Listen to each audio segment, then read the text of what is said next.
সুবহানাল্লাহ আলহামদুলিল্লাহ লা ইলাহা ইল্লাল্লাহ সুবহানাল্লাহ আলহামদুলিল্লাহ লা ইলাহা ইল্লাল্লাহ।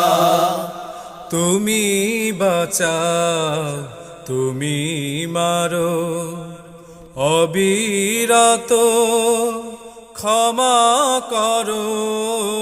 তুমি বাঁচাও, তুমি মারো, অবিরত ক্ষমা করো। ধরার যে জন তাকে ধরো, ধরার যে জন তাকে ধরো। তোমার